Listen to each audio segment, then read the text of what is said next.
It's perfect for films. I think that's why so many films have been shot in and around Route 66. Visually, there are so many just majestic scenes, aren't there? When they stopped in Kansas, Joe Raft, who was the head of story for Monsters, Inc., Toy Story, Bugs Life, and of course Cars, saw that old rusty boom truck parked against a wall, and it inspired him to make that truck till later. 1969 Easy Rider, we think of people on their, massive motorbikes, the open road, freedom. You can hear Born to be Wild playing in the background. You could film something on the beach anywhere in the world. But if you see it at Santa Monica Pier, you know that it's Los Angeles, you know it's Southern California.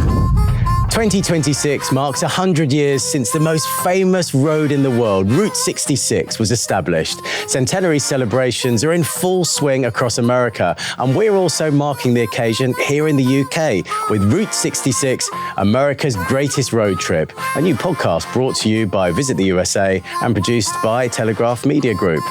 I'm Sean Fletcher. I was born in America in the 1970s, and I grew up influenced by its culture. It's been a thread running through my life for more than 50 years.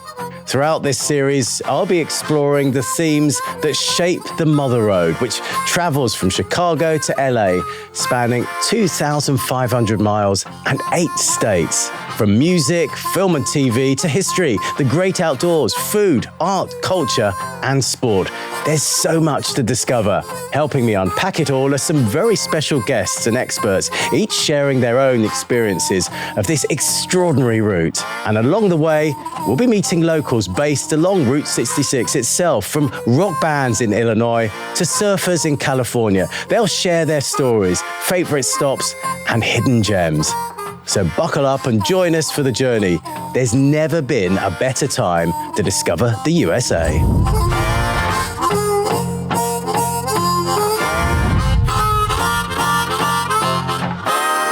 Well, this episode is all about stories from the screen as we talk Route 66's impact on film and TV. And joining me is author and film critic James King. James, great to see you. You too. Now, picture this, James. We're on the second leg of our 2,500-mile journey from Chicago to Santa Monica. We've just traveled through Illinois and are now in St. Louis, Missouri, about to hit the open road. The city begins to disappear in the rearview mirror and the horizon begins to stretch ahead. I mean, this road is made for film, isn't it? It's perfect for films. I think that's why so many films have been shot in and around Route 66. Visually, there are so many just majestic scenes, aren't there, en route. And also, I think road movies, there's something quite spiritual about them, actually, because it's never just the geographical journey. It's also what happens to the characters during that journey, emotionally, psychologically.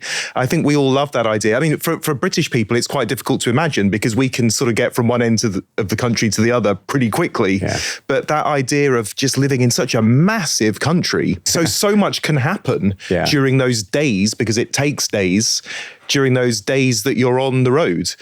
And that's perfect for filmmakers. Now, we're starting in St. Louis, also known as the Gateway to the West. We have to mention the 1944 classic Meet Me in St. Louis with Judy Garland. Oh, yeah. I remember writing an essay about it back when I was a film student. Oh, really? So it's an old film, isn't it? It's an old film, but it is a classic film. Judy Garland, directed by her future husband, Vincent Minnelli. It's a drama, but also musical as well. You'll know some of the songs, I'm sure. Have Yourself a Merry Little Christmas. Oh, classic festive tune. Wow. Originated in that movie, that Meet Me came in from St. the Louis. film. That's where it started. I hate to burst the bubble, but it was all shot in California, as so many movies are, on the MGM lot. But what they did do was very authentically recreate St. Louis. I think it's called Kensington Avenue, where her house is, the Smith family home.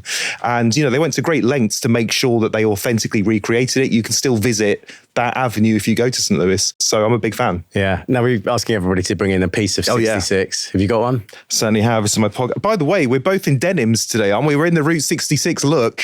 I saw you came in denim to the studio. Yeah. I thought I better match you with double denim. We look like we should be at a filling station in Arizona or something.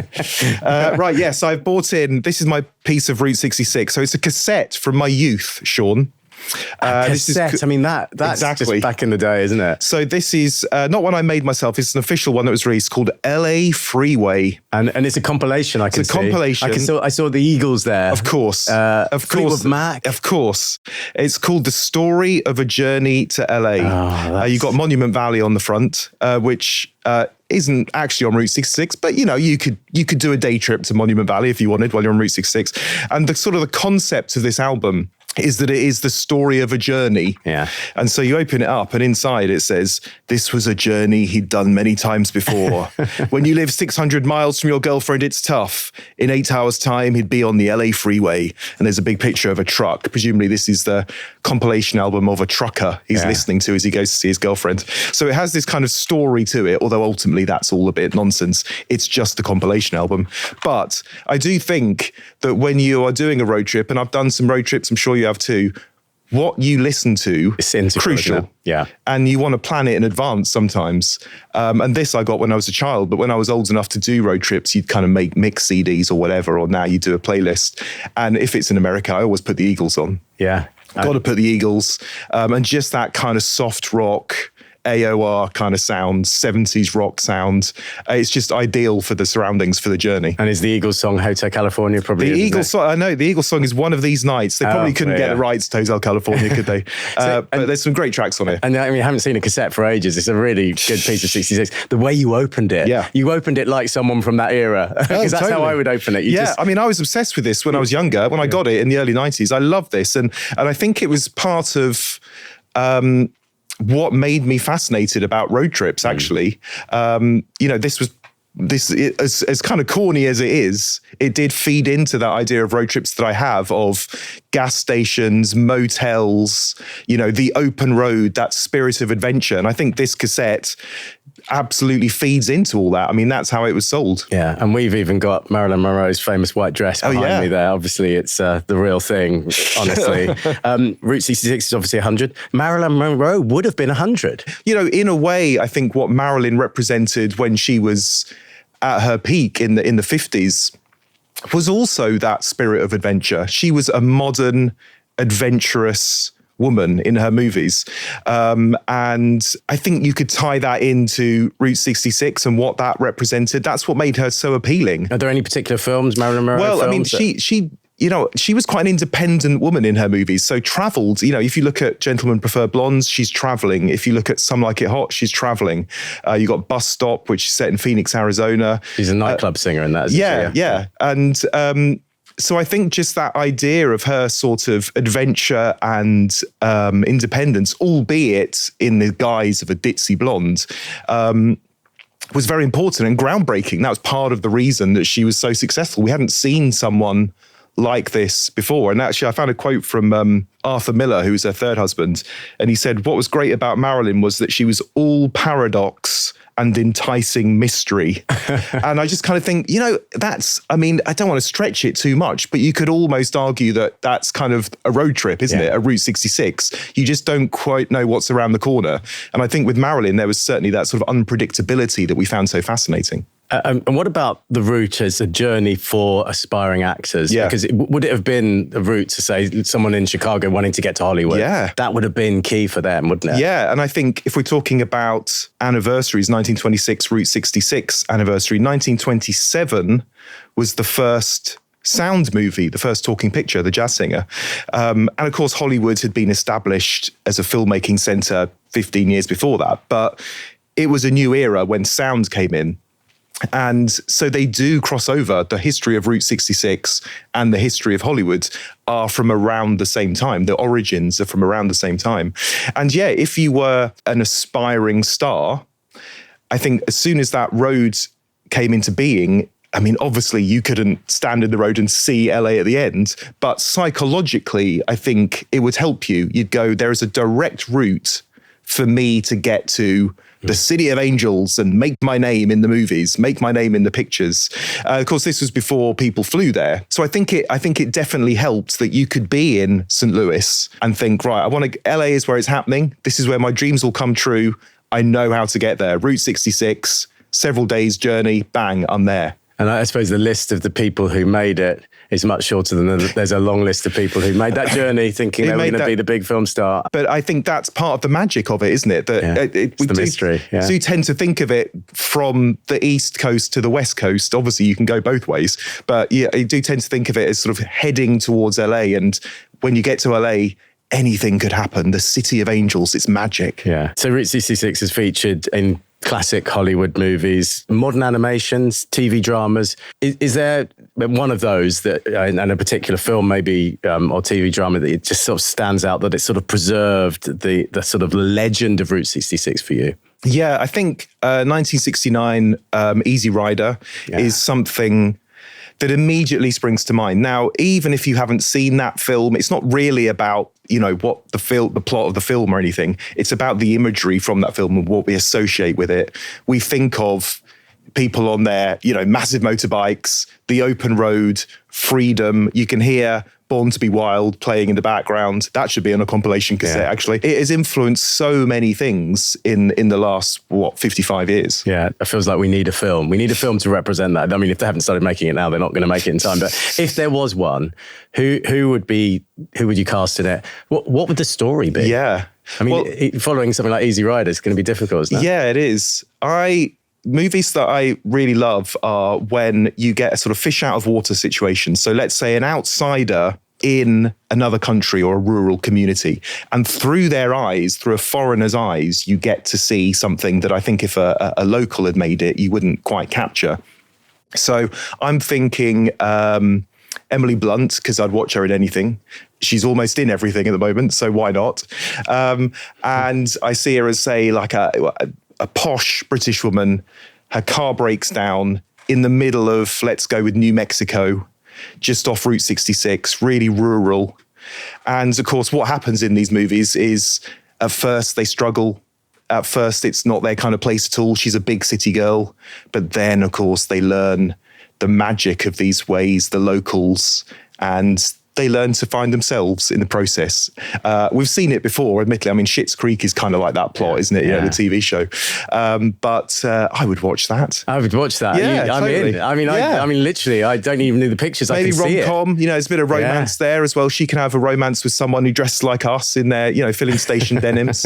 I think fish out of water movies are a great way of showing the real country. What it's really like. The 1973 film, The Sting, was set in 1930s Chicago. Yep. So that's the beginning of Route 66. Yeah, I think it captures the era really well because The Sting was the early 30s. So absolutely the time of Route 66 growing and becoming, a major roadway.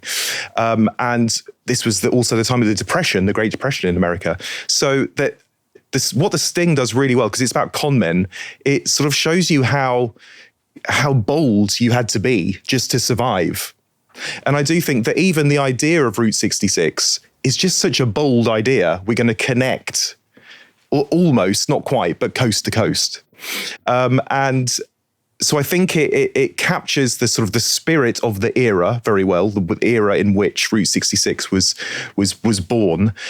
Also, of course, it's set in Chicago, where Route 66 begins. And there is a scene, although in the movie it's Chicago, but it was shot right at the western end of Route 66, so Santa Monica Pier. Well, you mentioned Santa Monica Pier. Let's go there now and speak to Jim Harris, author, executive director, and pier historian. Jim, great to see you. I'm with James in the studio here. Thank you, Sean. Great to meet you. Great to see you, James, and to listen to both of you talk about Route 66 and the connection with Santa Monica Pier. Yeah, well, you'll have heard us talking about The Sting, the film, and Paul Newman standing by the pier. I think that's sort of by the Louvre Hippodrome. Why is that building such an important part of Santa Monica Pier's history? And are you anywhere near the Hippodrome now? I am in it. You're in it. Fantastic. My office is above the merry-go-round inside the Hippodrome building. And it used to be apartments with a lot of colorful characters here. And, I'm lucky enough to have one of those old apartments as my office. Gosh, that is a great office. I can't think of many better offices. The Louvre Hippodrome is a very unique building. It represents a time in Santa Monica, Venice Beach era architecture that no longer exists. It's the last building that really represents, the early 1900s and the combination of Byzantine and Moorish and California architecture in a way that you just don't see anywhere else. It's also where Tom Hanks finishes his cross-country run in Forrest Gump, isn't it? And that's how I remember it. Yes, and it's funny you should mention that because we have a Bubba Gump shrimp restaurant here on the pier, and that's actually that was the business that replaced where I started on the pier in 1989 as a bartender. Yeah, you loved it so much you came back to do more. So many films have been shot there by the pier, by the Hippodrome. What's it like on filming day? I mean, do they shut everything off? Or, it must be quite a buzz. And do you remember any that really stand out that stick with you? Oh, sure. And they can't shut everything down. We have to keep the visitor experience going. So they can shut walkways down for up to 3 minutes. Some of the most memorable experiences, I would say, Entourage, the Adrian Grenier. And when he was running down the pier, the length of the pier, and there was, I think, a sea monster or something like that coming out of the ocean. But, we get that. That's just part of the culture here at the pier. It's, as I like to say, we're at the edge of the world. Crazy can't go any farther. So you're going to see things that you're not going to see anywhere else. And Jim, it's James here. I'm wondering, Yes. Obviously the pier is a huge tourist attraction anyway, but I'm wondering after it is featured in a big hit movie or a big TV show, do you see numbers go up? Does it have peaks and troughs in terms of people's interests in it? It certainly was when I started here back in the 80s and 90s. And the pier was not as popular as it is now. So yes, we saw it back then, but today it's so hard to tell because there's been so much done here, and there are so many generations now who can recall something that happened, like The Sting was filmed here, or the TV show Chips was filmed here, or we're looking at Dick Van Dyke's 100th birthday, right? And Dick Van Dyke shot diagnosis murder in the boathouse while I was here, and there are all these separate memories that people have, and the pier has been a grand part of memories for 116 years. If I'm planning a trip to Route 66 and I get to the pier, what would you advise I do? I've got a day there. Give me a sort of an itinerary. So first, you should wonder what your best day would be. Would it be something quiet in the morning? Because that's a wonderful time to visit the pier before all the crowds get here. Is it, the adventure and the thrill of the big crowds? That's the middle of the day. Or is it kind of a romantic viewing the sunset from the West End? A lot of people stop, end their journey at the amusement park, and they spend a day at the amusement park having fun, but they leave as the sun is setting. And the best place to watch the sunset in all of Southern California, if you ask me, is from the west end of the Santa Monica Pier. And that's an experience that everybody should get at least once in their life. Wow. I mean, you paint an amazing picture, and so many people, I'm sure, are thinking, I want a piece of that. I'm going to come. And so many, generation after generation of filmmakers have come back there. Why is that? What is the magnet? What's the pull of the pier to get the filmmakers back all the time? It's unmistakably Los Angeles, Southern California. You could shoot something, you could film something on the beach anywhere in the world. But if you see it at Santa Monica Pier, you know that it's Los Angeles, it's Southern California. And, you also know that there's a lot of history to it because this is the last of the great pleasure piers with an amusement park on it. Yeah, you must be so proud of the pier, being the pier historian. Yes. When I began working here, there were a reported 2 million visitors per year, which seems like a big number, but most of that was summer tourists, for 2 months out of the year. And I can tell you from personal experience, the other 10 months were a struggle. And to see the pier, to grow up with the pier like I have, it's been an honor and a pleasure. And I still pinch myself every day wondering if this was real. Jim Harris, it's so good to talk to you. Thank you for joining us. Thank you. Great to hear from Jim there. Now, we've already talked about Easy Rider. Are there any other classic films that kind of embody the spirit? I mean, you talked about spirituality earlier on, the mythology of Route 66. Well, I love Little Miss Sunshine because sending up is probably too grand a phrase, but it sort of subverts that mythology, because this is, the journey they're on is to LA from Albuquerque. So that's 800 miles. And if you think about the mythology we've talked about with Easy Rider and the motorbikes, and it's all very cool and picturesque, this is a slightly oddball family in a clapped out VW camper van with a broken gearbox going to a child's beauty competition in Los Angeles. So it has that mythology of, right, we're going to head west, we're going to go to LA and make our dreams come true. But it does it in a much more modest, quirky way. So I like the fact that Little Miss Sunshine taps into the mythology, but at the same time, it doesn't take it too seriously. Yeah, and it shows the complete range of films that you can have connected to Route 66. Exactly. So Baghdad Cafe has become a hugely popular tourist attraction for film lovers and Route 66 lovers. Tell us a bit about the location, explain why it's so special. Yeah, so Baghdad Cafe came out in 1987, and it's about two very different women, one from Germany, one who runs this cafe in the Mojave Desert, who become friends. And I suppose the movie is about finding yourself out in the middle of nowhere in this very remote location, outsiders coming together and forging this bond. So shot in Newberry Springs in the Mojave Desert. The cafe itself is now a tourist destination if you want to go and visit it. And it's a lovely sort of eccentric, magical film. It really captures that breezy, dusty, deserted surroundings when you're out in the desert, heartwarming. So especially popular with Europeans, actually. I think less so with Americans because it's a German film, although in the English language. You get a lot of Germans going out there to visit Baghdad Cafe. It's a really charming, eccentric movie. Are there any other locations along Route 66? If I'm a film lover, where would I go and I'm planning the trip? Well, you should probably go to the Grand Canyon, shouldn't you? It's a detour, but not the world's longest detour. I think you can do it, maybe a day trip. And I mean, Grand Canyon, so many things. The end of Thelma and Louise, don't try and recreate that. That wouldn't be good. Doesn't end well. Secret, it wasn't actually shot there, but it's set there. It wasn't? Was it? Set in the Grand Canyon.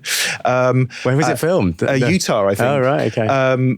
Again, National Lampoon's Vacation. They go through the Grand Canyon there. There's a wonderful film called Into the Wild with Emile Hirsch. For me, it's kind of the ultimate film about going into the American wilderness.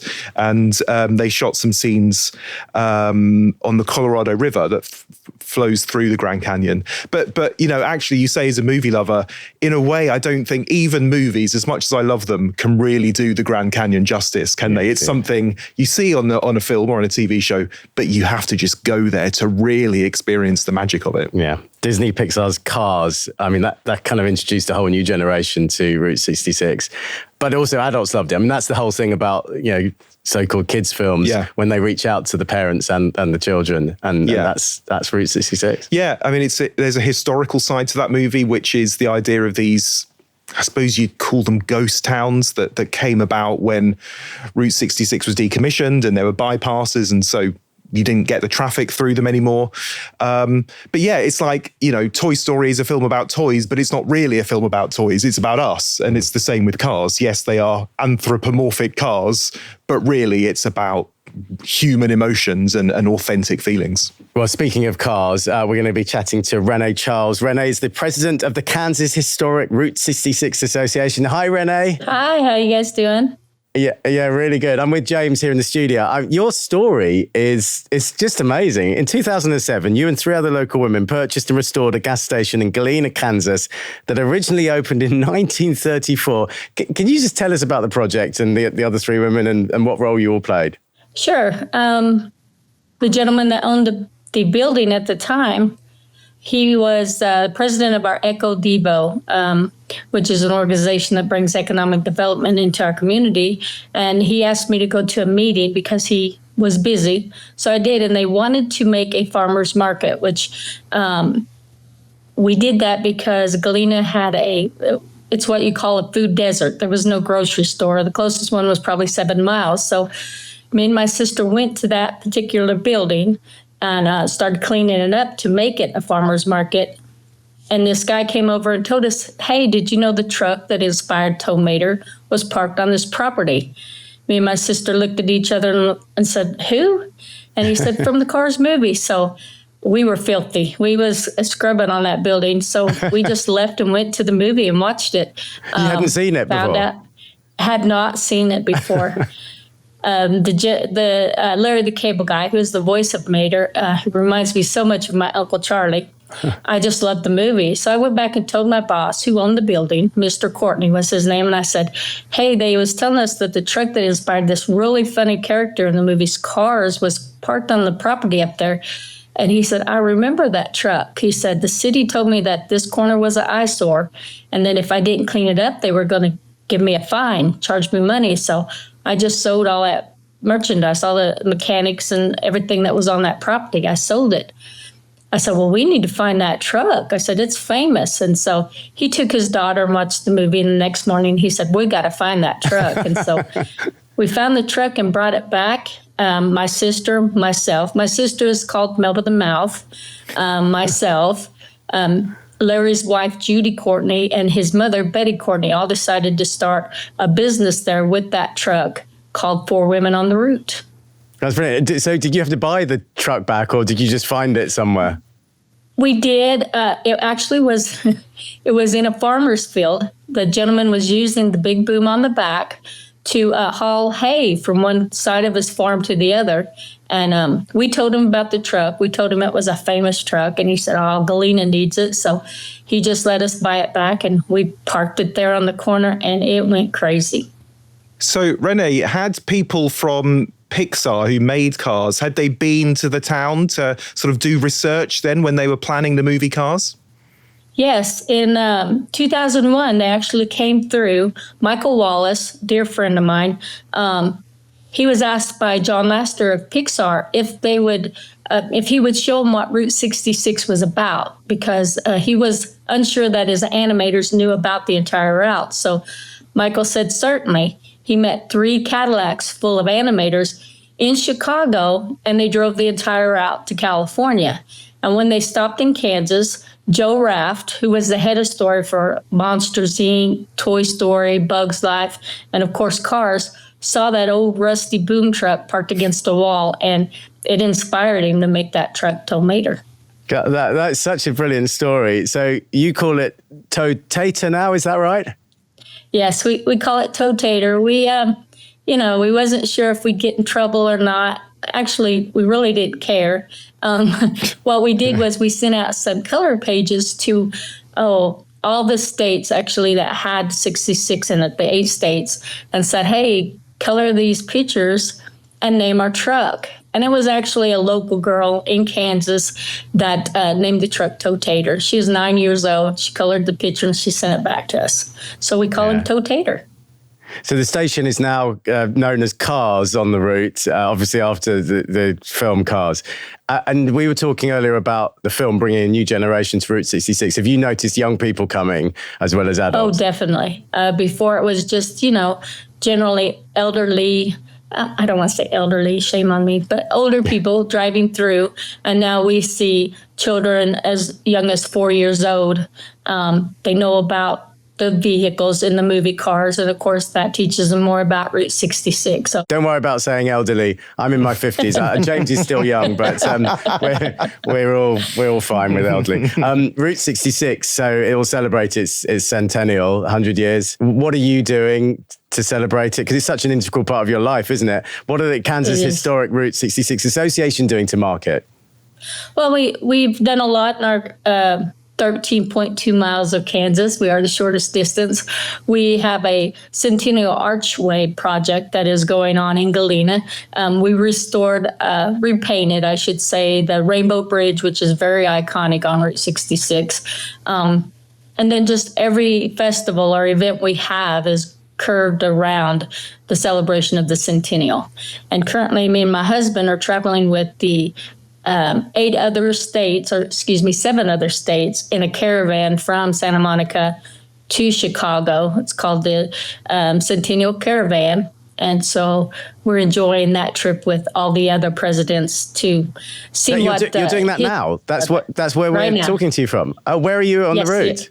We are actually in Kingman, Arizona right now. Oh, so you've still got a long way to go. Oh, yeah. We took 3 days to get out of California. So we actually are lucky to drive a 2025 special edition Mustang. Only 1965 of them was made. So we got lucky. Oh, that is, I mean, what a road trip. You're living the dream. You're doing the proper road trip, but the other way, because we got kind of going, a lot of people go the other way. Just before you go, Renee, I kind of feel like Route 66 has changed your life. It's obviously had a massive impact on things. Had Route 66 not been there, your life would have been very different. Is that fair to say? Yes.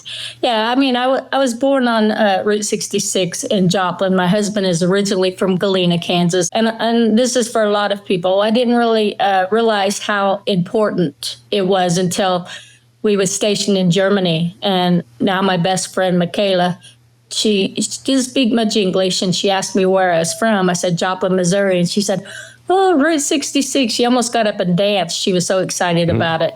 And I've learned since having the business that we have more foreign travel on 66 than we have domestic travel.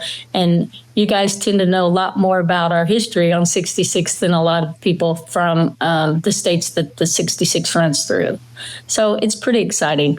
You take it for granted because you were born there, you live there, it's just there all the time. Whereas we love it and we revere it and we think it's special and we come and visit in our numbers. Renee, it's so good to talk to you. Thank you so much. Thank you very much. It was a pleasure. Route 66, it's not just a road. It's sort of a key part of people's lives. Absolutely. And it's almost like the whole world on one road, isn't it? Because there you see so many different things, so many different landscapes, different types of people, which is why it's made for films, isn't it? It's the perfect backdrop for a movie. Yeah. Look, James, thank you so much for being with us today. Before you go, we're asking everybody who comes into the studio to talk about their highlights and recommendations. So I've just got a few quick fire questions. Okay. You ready? Yep. What's your Mother Road must-see? El Rancho Hotel, Gallup, New Mexico, built by the director D.W. Griffith in the 30s. Loads of movie stars have stayed there. Very historic, big Hollywood connections. I think that's one of the best. The way you described it, that's kind of one of our best. The rooms are named after classic movie stars. I'm desperate to go there. A highway hidden gem? Alta Vista, also in New Mexico. So this is just off Route 66. The service station where Javier Bardem is especially menacing with his coin toss in No Country for Old Men. That's a great film, isn't it? Great film, great moment in the film. Yeah. You can go to that service station. Ultimate road trip snack? It's popcorn, isn't it? Yeah. I mean, it's got to be. If we're talking movies, it's got to be. It's got to be with movies, yeah. You can pick one song for our America's Greatest Road Trip playlist. I mean, you brought in your cassette earlier. Is there anything off that? This is from National Lampoon's Vacation. The song is Holiday Road by Lindsey Buckingham, the theme tune to that movie. He was in Fleetwood Mac, so that kind of ties in with my cassette tape. Holiday Road, Lindsey Buckingham. Love it. James, thank you. Cheers. And if you can't wait to start planning your trip along Route 66, head to americathebeautiful.com, where you'll find all sorts of information, advice and recommendations, as well as a special AI-powered trip planner. And it's worth noting that we started this leg of our journey in St. Louis, and you can now fly direct from London Heathrow to St. Louis during the spring and summer. In the next episode of Route 66, America's Greatest Road Trip, we're heading to Kansas to learn about the road's 100-year history.